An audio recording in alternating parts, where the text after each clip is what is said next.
Hi friends, బాగున్నారండి అందరూ. ఈరోజు క్లాస్లోని మనం తమ్నైల్లో చూసిన మోడల్ బ్లౌజ్ని కటింగ్ చేసి చూపించాను కదండి. ఆ బ్లౌజ్కి స్టిచ్చింగ్ చూద్దాం. నేనైతే సింగిల్ ఫుట్ పెట్టాను. ఈ ప్యాచ్ వర్క్కి మనం థ్రెడ్ పైపింగ్ వేసుకుంటే బాగుంటుందండి. నేను ఎక్కడెక్కడైతే థ్రెడ్ పైపింగ్ వేసానో అక్కడ మీరు హెమ్మింగ్ బెల్ట్ కింద వేసుకోవచ్చు, నార్మల్ పైపింగ్ వేసుకోవచ్చు. ఎలా అన్నా సరే మనం నెక్ అనేది స్టిచ్చింగ్ చేసుకోవచ్చు. ఈ థ్రెడ్ పైపింగ్ ఇన్విజిబుల్ వేయాలి అంటే 1 ఇంచ్ వెడల్పుని మనం మెడపట్టి తీసుకుని టిష్యూ క్లాత్ తీసుకున్నాను. థ్రెడ్ని సెంటర్లో పెట్టి థ్రెడ్ పక్కనే కుట్టి మనం థ్రెడ్ పైపింగ్ రెడీ చేసుకోవాలి. ఆ తర్వాత థ్రెడ్ పైపింగ్ స్టిచ్చింగ్ చేసుకున్న తర్వాత ఇలా చూసారు కదా, సెంటర్లో పెట్టి ఇలా రెడీ చేసుకున్న ఈ అంచులు ఉన్నాయి కదా, కరెక్ట్గా పావించి ఉండేటట్టు కటింగ్ చేసి మనం ఈ ఇన్విజిబుల్ థ్రెడ్ పైపింగ్ని రెడీ చేసుకోవాలి. ఇప్పుడు ఇక్కడ మనం షోల్డర్ దగ్గర ఫ్రంట్ పార్ట్లోని అటు ఇటు కలిపి 2 ప్యాచ్లు వస్తాయి. అలాగే బ్యాక్ సైడ్ కూడా 2 ప్యాచ్లు కటింగ్ చేసాం కదా. ఫస్ట్ ఫ్రంట్ వైపు ప్యాచ్కి థ్రెడ్ పైపింగ్ ఎలా వేసుకోవాలనేది మీకు నేను చూపిస్తాను. చూసారు కదా, ఏరో మార్క్ పెట్టుకున్నాం మనం షోల్డర్ పై భాగం వైపు. అవి ఇలా 2 కూడా అంటే మనకి ప్యాచ్కి రైట్ సైడ్ వైపు లైనింగ్ పెట్టుకోవాలి. థ్రెడ్ పైపింగ్ వేసిన తర్వాత వెనక్కి తిప్పుతాం లైనింగ్ని. సరేనండి. ఇప్పుడు థ్రెడ్ పైపింగ్ ఎప్పుడు కూడా మీరు ఇన్విజిబుల్ థ్రెడ్ పైపింగ్ వేయాలనుకుంటే కనుక నెక్ అంచులు అన్నవి సమానంగా ఉండాలి. అంటే ఒరిజినల్ పీసు మనకి లైనింగ్ పీసు కూడా సమానంగా ఉండాలి. ఇలా పిన్నులు పెట్టుకున్నారనుకోండి, ఎక్కడ కూడా మీకు ప్యాచ్లు అన్నవి మిస్ కాకుండా ఉంటాయన్నమాట క్లాత్లో. ఇలా అంచులు చూసారు కదా, ఇలా అంచులు నెక్ అంచులు మాత్రం సమానంగా ఉండాలి. ఇలా ట్రిమ్ చేసుకోండి. ఇలా ట్రిమ్ చేసుకున్న తర్వాత థ్రెడ్ పైపింగ్ వేసుకోవాలి. ఈ థ్రెడ్ పైపింగ్ అంచు పావించి ఎందుకు ఉంచామంటే థ్రెడ్ తర్వాత కరెక్ట్గాని ఈ 2 అంచులకి మధ్యలోని థ్రెడ్ పైపింగ్ అంచు పెడితే ఈ థ్రెడ్ అనేది కరెక్ట్గా పావించి మార్జిన్తో వస్తుంది అనమాట. మీరు నెక్ ఎలా అయితే కటింగ్ చేశారో సేమ్ అలాగే చూడండి. ఈ నెక్ అంచుకి మన థ్రెడ్ పైపింగ్ అంచు పెట్టి దాని మీద మళ్ళీ లైనింగ్ అంచుని పెట్టేస్తాం.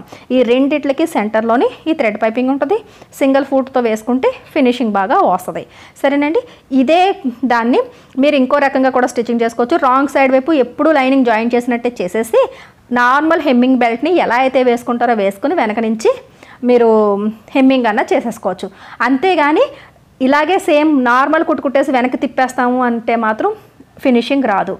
అది తప్ప మిగతా ఏ రకంగానైనా సరే మీరు నార్మల్ థ్రెడ్ పైపింగ్ కూడా రాంగ్ సైడ్ వైపు లైనింగ్ వేసి నార్మల్గా థ్రెడ్ పైపింగ్ వేసుకున్నా సరే పర్వాలేదు.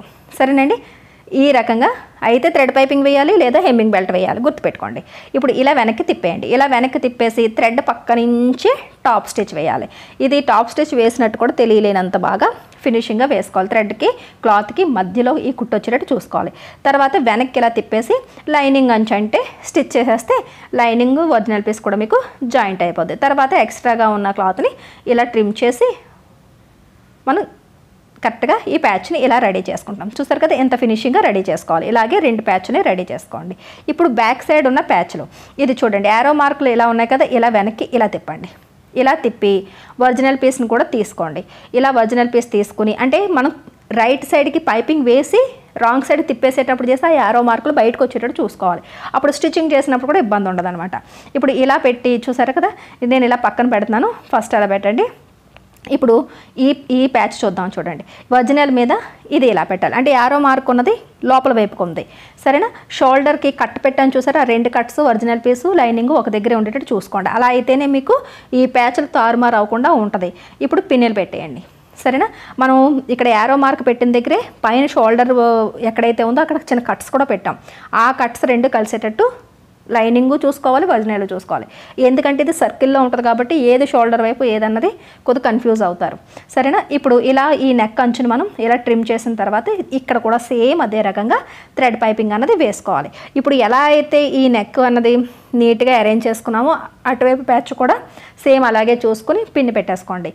సరేనండి. ఇప్పుడు సేమ్ అదే రకంగా ఈ 2 అంచులకి మధ్యలోని థ్రెడ్ పైపింగ్ అంచుని పెట్టి థ్రెడ్ తెలిసిపోద్దండి. లైనింగ్కి మనం ఇలా వేలు ఇలా పెడితే ఆటోమేటిక్గా థ్రెడ్ ఎంతవరకు ఉందో తెలిసిపోద్ది. థ్రెడ్ పక్కనే సింగిల్ ఫుట్ కాబట్టి కరెక్ట్గా కుట్టు పడిపోతూ ఉంటుంది అనమాట. కుట్టు అనేది మాత్రం నార్మల్ స్టిచ్చింగ్ కన్నా ఒక చిన్న కుట్టుకి మార్చుకుంటే ఇంకా బాగా ఫినిషింగ్ అన్నది వస్తుంది. సరేనండి. ఇది చూసారు కదా, అంచులు మాత్రం కరెక్ట్గా ఎలా అయితే ఉన్నాయో అలా ఈ థ్రెడ్ పైపింగ్ని అరేంజ్ చేసుకోండి. క్రాస్ ముక్కలే కటింగ్ చేసుకుంటాం కాబట్టి పైపింగ్ క్లాత్ మీకు డిజైన్ ఎంత కర్వ్ ఉన్నా ఎంత రౌండ్ ఉన్నా అందంగా తిరుగుతుంది. ఇది వెనక్కి తిప్పేటప్పుడు కటింగ్స్ పెట్టొద్దు. సరేనండి. చాలామంది కటింగ్స్ పెట్టేస్తారు, అప్పుడు నెక్ అన్నది పొజిషన్ మారిపోద్ది, లూజ్గా వస్తుంది. సరేనండి. ఇక్కడ చూసారు కదా, 2వ అంచు కూడా సేమ్ అలాగే తీసుకుని నెక్ భాగం వైపు ఈ కర్వ్ ఉన్న వైపు రెండో ప్యాచ్ కూడా సేమ్ కంటిన్యూస్గా స్టిచ్చింగ్ చేసేసుకోవచ్చు. మీకు వర్క్ ఫాస్ట్గా అవ్వాలనుకుంటే ఆ చిన్న ప్యాచ్లు వేసిన వెంటనే ఈ పెద్ద ప్యాచ్లు, ఆ తర్వాత బాడీ అంచులు, ఇలా ముందు నెక్ అన్నది ఫస్ట్ స్టిచ్చింగ్ అన్నది చేసేసుకోవాలి ఫాస్ట్గా. సరేనండి, ఒకేసారి అంటే సింగిల్ ఫుడ్ పని ఎంతైతే ఉందో అంతా ఒకేసారి చేసేసుకోవాలి. ఇలా ఈ రకంగా స్టిచ్చింగ్ చేసేసుకోండి. సింగిల్ ఫుట్ లేని వాళ్ళు లైనింగ్ని రైట్ సైడ్ వైపు అంటే రాంగ్ సైడ్ వైపే లైనింగ్ వేసి నార్మల్ బ్లౌజ్ లైనింగ్ జాయిన్ చేసినట్టు చేయండి. చేసి చక్కగా నార్మల్ థ్రెడ్ పైపింగ్ వేసుకోండి. లేదు అది కూడా రాదనుకున్న వాళ్ళు హెమ్మింగ్ బెల్ట్ వేసుకోండి. నార్మల్ లైనింగ్ బ్లౌజ్కి మీరు మెడ ఎలా కుట్టుకుంటారో సేమ్ అలాగే ముక్క కటింగ్ చేసుకుని లైనింగ్ పీస్లు వేసేసుకోండి. సరేనా? తర్వాత ఇలా వెనక్కి మళ్ళీ క్లాత్ తిప్పేసి పైనుంచి టాప్ స్టిచ్ వేసేసి ఈ ప్యాచ్కి ఈ రకంగా స్టిచ్చింగ్ చేసుకోండి. నా తాపత్రయం ఏమీ లేదండి, ఎవరైనా సరే బిగినర్స్ అయినా సరే ఈ డిజైన్ స్టిచ్చింగ్ చేసుకునేటట్టుగా ఉండాలి. అందుకే ఇంత వివరంగా చెప్తున్నాను. ఎలా అయినా సరే మీరు స్టిచ్చింగ్ చేయొచ్చు. కానీ రైట్ సైడ్ రాంగ్ సైడ్ పెట్టి కుట్టేసి వెనక్కి తిప్పేస్తాను నార్మల్గా అంటే మాత్రం అది బాగోదు, ఫినిషింగ్ ఉండదు. సరేనా? ఇలా ఈ ప్యాచ్ రెడీ అయిపోయిన తర్వాత ఇప్పుడు చూడండి బాడీ దగ్గర కూడా ఇది ఫ్రంట్ వైపు బాడీ. దీనికి కూడా మనం ఒరిజినల్కి రైట్ సైడ్ వైపు లైనింగ్ని పెట్టి నెక్ కరెక్ట్గా ఉండేటట్టు చూసుకోండి. నెక్ కరెక్ట్గా ఉండేటట్టు అంచులు చూసుకుని నేను పిన్నులు పెట్టేశాను. అలాగే సేమ్ బ్యాక్ వైపు అంచు కూడా ఇది మెడ అంచులు అనమాట. ఈ మెడ అంచులు కూడా సేమ్ అదే రకంగా థ్రెడ్ పైపింగ్. ఎప్పుడైతే మనకి కరువులో ప్యాచ్ వర్క్ థ్రెడ్ పైపింగ్ వచ్చిందో కింద నెక్ కూడా ఈ థ్రెడ్ పైపింగే రావాలి. మీరు ఏది ఫాలో అవుతున్నారో మొత్తం ప్యాచ్లకి బ్యాక్ సైడు ఫ్రంట్ సైడ్ నెక్కలకి ఇలా థ్రెడ్ పైపింగ్లు వేసేసుకోవాలి.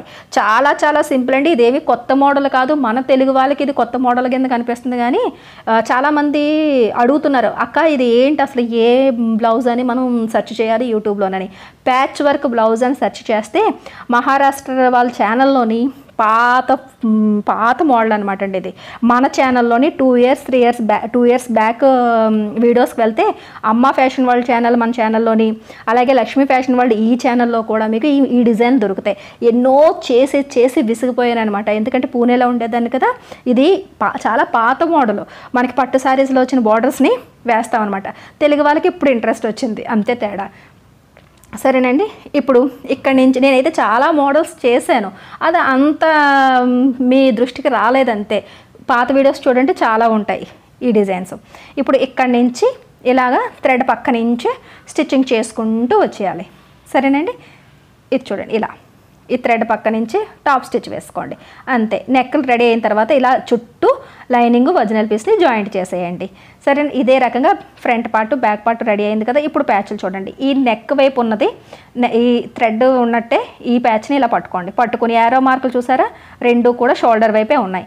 ఇప్పుడు ఇలా పట్టుకుని షోల్డర్ని మీరు ఎప్పుడు ఎలా అయితే జాయిన్ చేస్తారో అంటే మెడ దగ్గర 30 ఇంచు, ఇక్కడ హ్యాండ్స్ వైపు 6 ఇంచు పెట్టి ఇలా కొద్దిగా షోల్డర్ డౌన్ చేస్తే మెడ జారకుండా ఉంటుంది. సరేనండి, ఈ రకంగా డబల్ స్టిచ్ అన్నది వేసేసుకోండి. మీరు ఎప్పుడు బ్లౌజ్ షోల్డర్ ఎలా జాయిన్ చేసుకుంటారో సేమ్ అదే రకంగా ఇక్కడ షోల్డర్ జాయింట్ చేసేసుకోండి. సరేనండి, తర్వాత ఇలా ఓపెన్ చేసి పైనుంచి బ్యాక్ సైడ్ కుట్టొచ్చేటట్టు ఒక టాప్ స్టిచ్ వేస్తే ఇది పైకి లేకుండా ఉంటుంది అనమాట మనకి ఈ అంచు అన్నది. సరేనండి, ఈ రకంగా 2 షోల్డర్లు జాయింట్ చేసుకోండి. దాని తర్వాత బాడీ తీసుకోండి. ఫస్ట్ బ్యాక్ పార్ట్ జాయింట్ చేసుకుందాం. ఈ బ్యాక్ పార్ట్ ఇటువైపు ఆమ్ రౌండ్ వైపు ఇటువైపు ఉంది కదా ఈ అంచు, దీనికి మనం 30 ఇంచు ఖర్చుకి తీసుకున్నాం కటింగ్లోని. 1/4 ఇంచ్ ఏమో పైన ప్యాచ్కి వేస్ట్ అయిపోయింది. సో ఇక్కడ 1 ఇంచ్ మాత్రమే మీరు ఇలా షేప్ తీసుకుంటే కరెక్ట్గా మీ బ్లౌజ్ లెంత్ తగ్గకుండా ఉంటుంది అనమాట. కరెక్ట్గా 1 ఇంచ్కి మార్కింగ్ చేయండి. ఇలా 1 ఇంచ్కి ఇలా మార్క్ చేసి ఇలా కలిపేస్తే లైన్ పర్ఫెక్ట్గా వస్తుంది. అలాగే ఇటువైపు కూడా ఒక 1 ఇంచ్కి కరెక్ట్గా ఈ ప్యాచ్ జాయింట్ చేయడం కోసం మార్కింగ్ చేసుకోండి. మీరు ఎంత ఖర్చు అయితే తీసారో దానికి 1/4 ఇంచ్ తగ్గించి మిగతా ఖర్చు ఇక్కడ మళ్ళీ మార్కింగ్ చేసుకోవాలి. చేసుకుని ఆ మార్కింగ్కి ఈ ప్యాచ్ని తీసుకుని ఇది చూడండి, ఈ ప్యాచ్ ఇటువైపు వస్తుంది.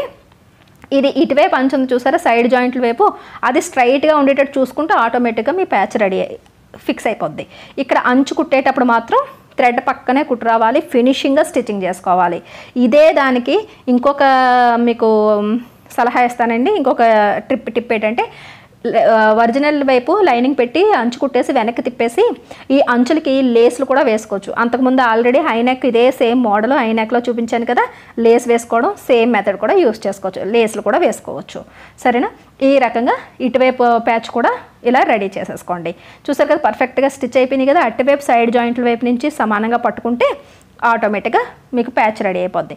ఇక్కడ హెమ్మింగ్ బెల్ట్ వేసేసుకుని ఇలాగే నార్మల్గా ఎప్పుడు మనం వేసుకున్నట్టుగా డాట్స్ వేసుకుంటే బ్యాక్ పార్ట్ రెడీ అయిపోద్ది. ఇప్పుడు ఫ్రంట్ పార్ట్ దగ్గర ఇక్కడ మనం జాయింట్ చేస్తాం కాబట్టి ఇక్కడ కూడా సేమ్ అదే రకంగా ఈ షోల్డర్ వైపు ఈ ఆర్మ్ రౌండ్ వైపు ఉంది కదా, ఇక్కడ కరెక్ట్గా 1 ఇంచ్కి ఇలా మీరు ఒక మార్కింగ్ చేసుకోండి. ఇక్కడ కూడా ఇలా ఒక 1 ఇంచ్కి ఇలా మార్కింగ్ అన్నది ఇలా తీసుకోండి. సరేనా? ఇక్కడ మార్కింగ్ ఇలా పెట్టిన తర్వాత ఇక్కడ కూడా 1 ఇంచ్ మార్కింగ్ పెట్టిన తర్వాత ఈ ప్యాచ్ చిన్న ప్యాచ్ ఉంది చూసారు, ఇది చూసుకోండి. ఏది ఎటువైపు వస్తుందో చూసుకోండి, మీకు తెలిసిపోద్ది. రైట్ సైడ్ ఉంటుంది, ఇందులో తేడా రావడానికి ఏమి ఉండదు. ఈ థ్రెడ్ పైపింగ్ అంచు ఉంది చూసారా, ఈ అంచు ఆర్మ్ రౌండ్ అంచుకు ఉండేటట్టు చూసుకోండి అంతే. జస్ట్ ఈ రెండు అంచులు కలాలి. ఇక్కడ కరెక్ట్గా థ్రెడ్ పైపింగ్ స్టార్ట్ అయ్యేటట్టు పెట్టండి, ఎక్కువ తక్కువలు చేయొద్దు. సరేనా? కరెక్ట్గా ఆ అంచుకి థ్రెడ్ పైపింగ్ అంచు పెట్టి ఇలా ఎంతవరకు అయితే ఈ అంచు ఉందో ఇక్కడ వరకు స్టిచ్ చేయండి, ఇక్కడ లాక్ చేయండి. సరేనా? మళ్ళీ సేమ్ అదే రకంగా వెనక్కి వచ్చేయండి. డబుల్ స్టిచ్ అవుతుంది, అక్కడ థ్రెడ్ కట్ చేయవలసిన అవసరం ఉండదు. సరేనా? ఇప్పుడు ఇక్కడ కూడా ఇలా సేమ్ ఈ థ్రెడ్ పైపింగ్ అంచుని ఈ అంచుకి ఆర్మ్ రౌండ్ అంచుకి ఇలా పెడితే ఆటోమేటిక్గా ఇలా పెట్టకండి. సరేనా? కరెక్ట్గా 1 ఇంచ్ మార్జిన్ అంటే 1 ఇంచ్ మార్జినే, ఆ 1 ఇంచ్ మార్జిన్ లైన్కి ఇలా పెట్టి ఇక్కడ ఇలా స్టిచ్చింగ్ అన్నది ఇలా చేసేయండి. ఇక్కడ నుంచి ఇలా స్టార్ట్ చేయండి, లాక్ చేసి మళ్ళీ రివర్స్ వెళ్ళారంటే డబల్ స్టిచ్ అన్నది అయిపోద్ది అనమాట. దీని మీదే మనకి ఈ ప్యాచ్ ఆధారపడుతుంది కాబట్టి ఇది కొద్దిగా గట్టిగానే కుట్టు వేసుకోండి. అలాగని ఎక్కువ మరి పిచ్చి కుట్లు వేసేయకండి. సరేనా? దాని తర్వాత చూసారా, ఇప్పుడు మనకి ప్యాచ్ అన్నది ఇలా రెడీ అయింది. ఇక్కడ సెంటర్కి నెక్ అన్నది ఇంకా కటింగ్ చేయలేదు కదా మనం ఫ్రంట్ పార్ట్, ఇప్పుడు కటింగ్ చేయండి. ఇప్పుడు కటింగ్ చేస్తే ఎప్పుడు కూడా మనకి ఈ ప్యాచ్లు అవి తారుమారు గట్ట అవ్వకుండా ఉంటుందన్నమాట. ఇప్పుడు కటింగ్ చేసాం కాబట్టి ఈ అంచుని కూడా ఒకసారి ఇలాగ స్టిచ్చింగ్ చేసేసుకోండి అంతే. ఇప్పుడు హుక్ బెల్ట్లు ఐ బెల్ట్లు ఫస్ట్ ఏమో డాట్స్ వేసుకుని షేప్ బెల్ట్ వేసుకుని అప్పుడు హుక్ బెల్ట్లు ఐ బెల్ట్లు వేసుకోండి. మనకి బ్లౌజ్ యథావిధిగా ఎప్పుడు ఎలా అయితే స్టిచ్చింగ్ చేస్తారో సేమ్ అదే రకంగా ఇంకా స్టిచ్చింగ్ చేసుకోవచ్చు. ఇప్పుడు మనకి back part front part neck వరకు వర్క్ అయింది, అలాగే ప్యాచ్ వర్క్ అన్నది మనకి రెడీ అయిపోయింది అనమాట. చూసారు కదా, ఇక్కడ కొన దగ్గర ఏమైనా చిన్నది ఎక్కువ అనిపిస్తే మన కటింగ్లోనే ఎక్కువ కొన వస్తుంది అనుకున్నాం కానీ రాలేదు. పర్ఫెక్ట్గా ఈ ప్యాచ్ అన్నది చూసారా ఎంత అందంగా సెట్ అయిపోయిందో. చిన్న ఆ ట్రిమ్ కూడా చేయకపోతే నాకు మనశ్శాంతి ఉండదండి. ఏది చిన్న పెసరు ఎక్కువ తక్కువ వచ్చినా నాకు నచ్చదు. సరేనా? ఇలా ఫినిషింగ్గా స్టిచ్చింగ్ చేసుకోండి. ఫ్రంట్ వైపు చూసారా ఎంత అందంగా వచ్చిందో. మనకి పళ్ళు అన్నది ఇలా శారీ పళ్ళు వచ్చేస్తే పై ప్యాచ్ పైకి కనిపిస్తుంది. బ్యాక్ సైడ్కి వచ్చేటప్పటికి నెక్ అన్నది మీకు ఇలా ఈ షేప్ వస్తుంది, నీట్గా ఆర్మ్ రౌండ్ దగ్గర ప్యాచ్ కూడా వస్తుంది. సరేనండి? తర్వాత 2 ఇంచీలు మనం ఖర్చులు పెట్టి బ్లౌజ్ స్టిచ్చింగ్ చేసేసేటప్పటికి బ్లౌజ్ అంతా రెడీ అయిన తర్వాత మీకు లుక్ ఎలా వస్తుంది. సరేనా? ఇప్పుడు కటింగ్ చేసి ట్రై చేసి చూడండి, పర్ఫెక్ట్గా వస్తుంది. ఎలా వచ్చింది అన్నది కామెంట్ సెక్షన్లో పెట్టండి. వీడియో నచ్చినట్లయితే కనుక ఒక లైక్ ఇవ్వండి. మన లక్ష్మీ ఫ్యాషన్ వాళ్ళ ఛానల్ని సబ్స్క్రైబ్ చేసుకోవడం మర్చిపోకండి.